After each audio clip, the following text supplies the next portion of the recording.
dalam survei eksperimental yang dilakukan oleh SMRC kita menemukan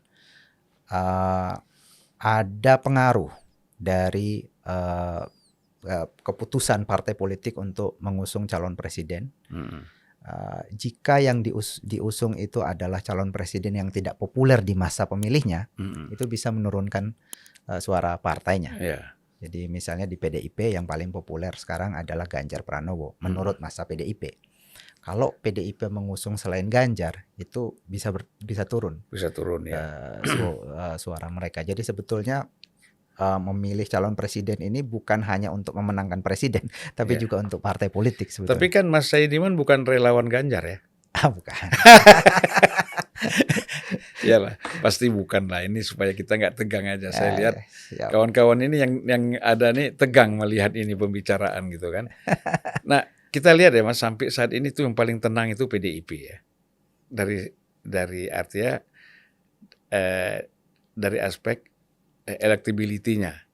Karena semua survei itu menyatakan bahwa dia selalu di atas dan meningkat persentasenya untuk pemilu 2024. Kalau Mas lihat apakah PDIP ini akan status quo ya? Jadi dia ya bertahan begini aja atau memang ada arah baru yang ingin dibangun oleh PDIP? Dari sisi PDIP-nya mungkin saya mereka yang seharusnya membicarakan itu ya, tetapi dari sisi kenapa PDIP bisa sedemikian powerful ya ketika partai-partai semuanya turun gitu, dia masih di atas. Saya kira ini ada faktor Pak Jokowi. Pak Jokowi ini adalah presiden yang sangat populer. Tingkat approval rating atau tingkat kepuasan publik pada kinerja Pak Jokowi ini sangat tinggi, 70-an persen ya, kadang-kadang turun tapi tidak pernah sampai 50%.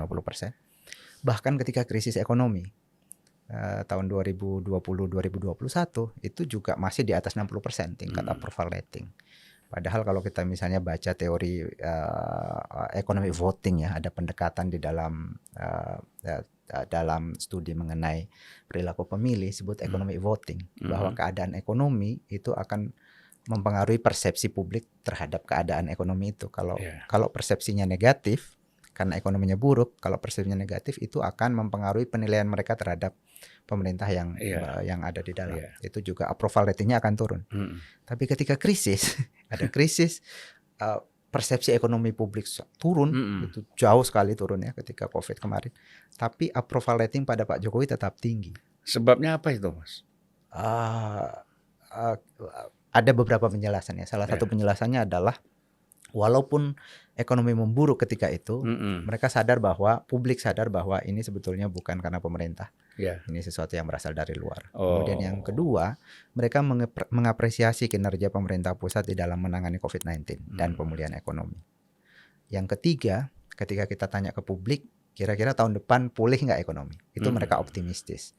Jadi mereka merasa ekonomi sekarang buruk, tapi tahun depan akan baik. Jadi ada optimisme.